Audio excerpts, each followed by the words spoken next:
This is Stephen Hawking, and these boots were made for walking. And now talk funny, Mark Bailey. This guy is more persistent than Halley's Comet. Mark Bailey, and now talk funny. And what would I know about that? Welcome back to another edition of Talk Funny, brought to you by Nagoyacomedy.com and Nagoyaradio.com. We're here again with Chris. I'm Mark Bailey. Hello. We were talking a little bit about Facebook and why you write comments and then, because it's anonymous, I mean, it's not anonymous, so it's kind of like I said, everybody's in a tinted car. It's kind of like when you're in traffic and you beep at the guy, you know, it's like, hey, screw you, man. You're like shooting him a bird and you're beeping. Then he gets out of the car and you're like, oh, crap, this is a real guy. Yeah. And so, you know, with Facebook, it's like, you know, you'll say something innocuous, like I think it was a YouTube comment, and I like cute puppies. We got a dog, I like cute puppies. I like dogs better than cats. Anyway, I said, that's a cute puppy. Next comment, well, that's not the cutest puppy. What do you know about puppies? I'm not saying it's the cutest puppy. No offense, man. I'm just, that's a cute puppy. I mean, the title is cute puppy. I'm just agreeing. It's like, what do you know about puppies? Blah, blah, blah. And it ends with Justin Bieber is the Antichrist. How did we get on that? And it's like, screw you and your opinion on puppies. Yeah. Screw puppies. I was just, you know, next time I'm not going to make a comment. Yeah, everyone's tough on the keyboard. Yeah, And I had one on Facebook where, you know, we were talking about, I won't go into the point, but it was an English point, and I said, you can explain it. You can explain it in Japanese, it takes 3 seconds, or you can try to explain it in English, which is really like butting your head against the wall. So the example I gave was ask a Japanese person about this, explaining what else.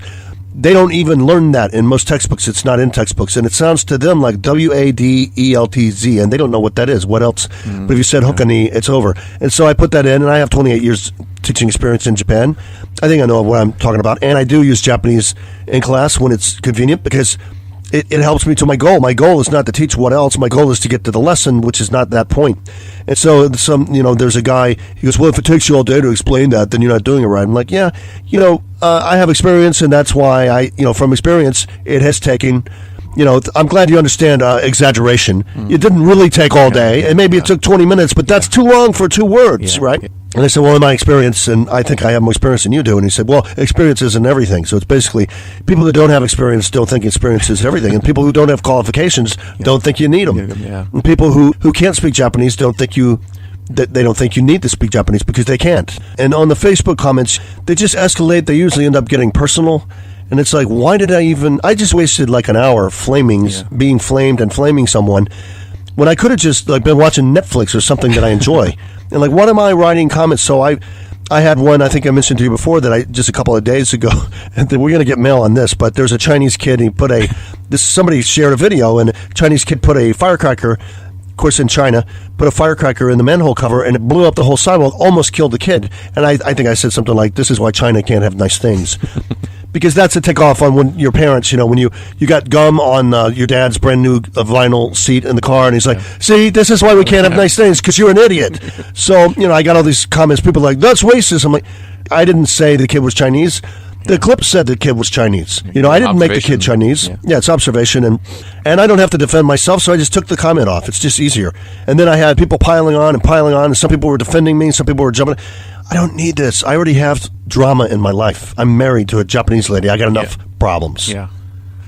Going to delete it soon and just use Instagram, because at least when you make a comment on Instagram, it just shows up as a notification. It doesn't show up and drown your whole feed.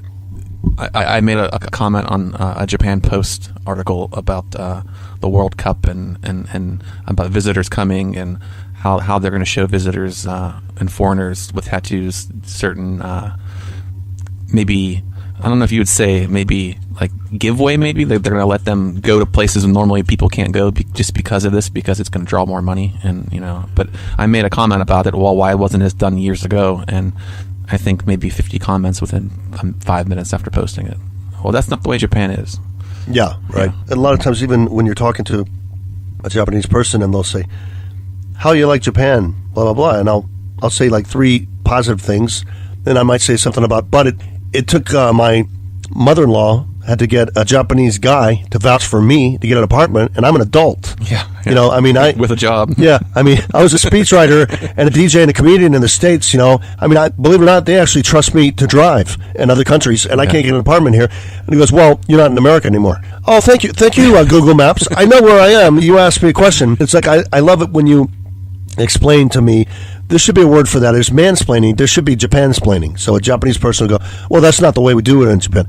I know. Didn't I just say that? That's what I just said. That's not the way you do it in Japan. That's a problem. Yeah. That's what I'm saying. For me to get my first credit card in Japan, my wife had to co-sign, right, I guess, for a credit card. She doesn't have a job. But I can get a credit card because she signed for it because she's a Japanese citizen without a job. I'm the one with the income, but somehow I can get a credit card because she put her name on it. That's amazing. If you have an altercation where you have to go to the police, I had this, and I think he was a Chimpira kind of mafia guy. It's just extortion. They have some of those in the subways now in Nagoya. These guys will bump into you on purpose and pick a fight and take you to the cops, so you'll pay them off. And when I went into the police, you know, can we call, you have a wife, and they want to call my wife and have her come down. I'm like, no, she's going to hold that against me for the rest of my life. I'm not giving her that card to play.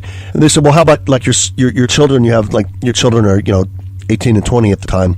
Could your son come down and vouch for you? And I'm like, it's my house. I paid for a house, you guys. Yeah. My tax money, you take that, right? I'm not allowed to vote here, but I said no. I said I'll just spend the night in jail rather than have my son come down and vouch for me like I'm a little toddler. My driver's license with my address on it is vouching that I live here and I pay taxes here. That should be enough. Yeah, you know, I run businesses. You can Google these, and I run my own business. My kids are dependents on me, so I don't know why you have a dependent come down to vouch for me. That's not the way it works. So I don't think I think I've done this at a couple of comedy clubs where I said I don't think, you were talking about the tattoos. People probably may not realize if they don't live in Japan that tattoos weren't allowed to be in water parks or pools if you had a tattoo. They have a sign. Yeah. And the reason for that is because it used to be only mafia, yakuza guys would have tattoos. Yeah. You know, the 2020 Olympics are coming. They're not ready. They're not going to be ready. No. They don't know. I think my point was about the food. And they were worried, the tourism board was worried that foreigners would be offended by Japanese slurping noodles. And I said, you know, I don't know any foreigner who's ever bothered by that at all. That's an urban myth. Yeah. I think there was one guy in England who maybe looked the wrong way at a Japanese lady when she was slurping. I said, we don't care about that at all. No. That's not offensive to foreigners, slurping noodles. What's offensive to foreigners is the way you slurp whale meat. See, that's offensive. And that you eat whale meat, that's kind of offensive. Yeah, or horse.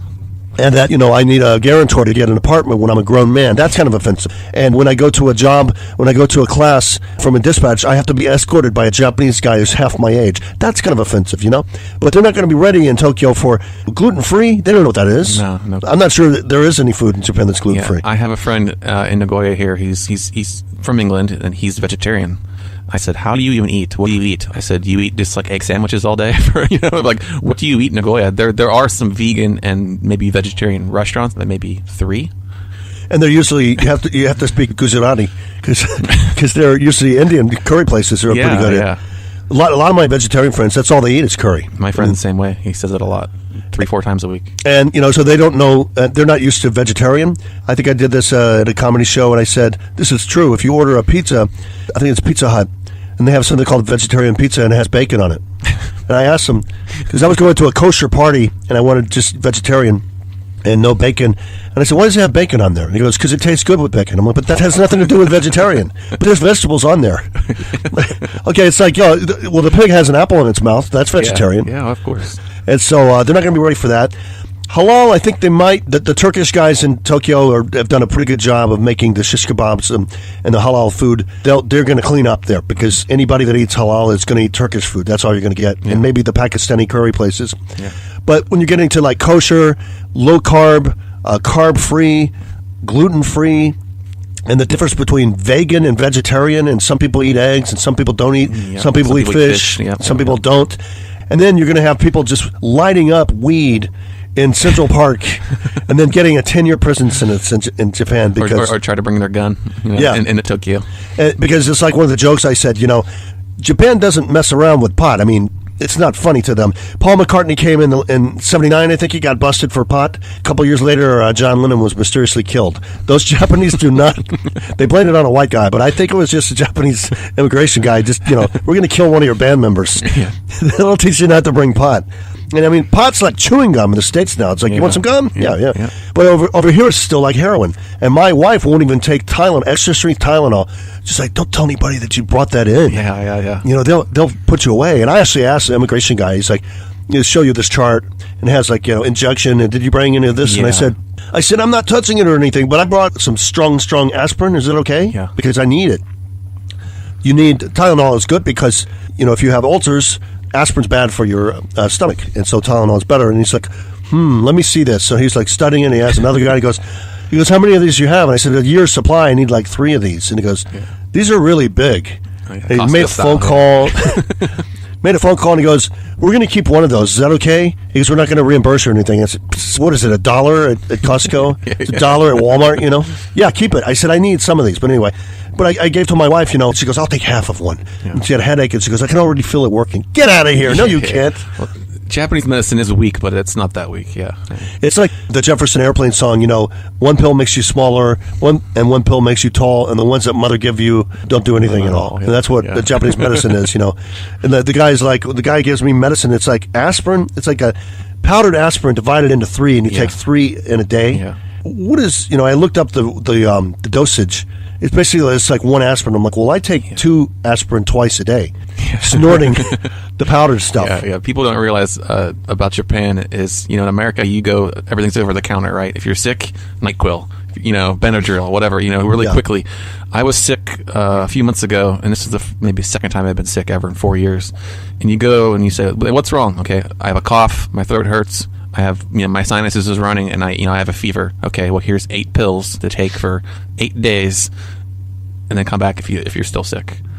They don't know how to incorporate medicine into one. And it's a cold, so it's going to be better in 8 days. Yeah, anyway. Yeah. So you go there and you spend a few thousand yen, you know, so maybe, $15, $20 to go see the doctor, and then the medication's super cheap. I mean, I think my insurance, I pay like $3 for all those medications, but they don't work. No. I go home, I drink some hot tea, some whiskey, and some fresh grated ginger. I'm good. We were talking earlier about the Olympics and how they're not ready. We haven't even talked about the bathroom issue. These, people who are, today identify as a man, they're going to have their hands full with that stuff. Japan is not ready for that stuff, and you're just going to get arrested. Yeah. I mean, seriously, if you're trans, I mean, I understand you have there's a lot of teens commit suicide because they don't, they have basically, I think it's called dysphoria, and it's a serious problem. Yeah. But don't try to experiment with that in Tokyo. You're going to get arrested. A woman with a beard in the women's room is just going to get arrested. You're just going to get arrested. Yeah. I mean, if you're in the women's room and you got a dress on, if you're a guy, we're talking Edo period here. They're still.